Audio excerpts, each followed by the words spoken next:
வீட்டிலிருந்து மிதுன லக்கணமாக இருந்தால் அது வந்து சிம்ம வீட்டுக்கு, அது லக்கணத்துக்கு அது 3வது வீடு. இளைய சகோதரம், தைரியம், வீரியம், கொடுக்கல் வாங்கல், தகவல் தொடர்பு, இது எல்லாமே துண்டிக்கப்படும்.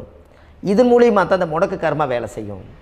அதே கடகலக்கணமாக இருந்து சிம்ம வீடு முடக்கானா அந்த ஜாதகத்தில் கடகத்துக்கு சிம்மம் வந்து 2வது வீடு. வாக்கு, கல்வி, பணம், பேச்சு, தோற்றம் எல்லாத்தையும் லாக் பண்ணி வச்சுருக்கோம்.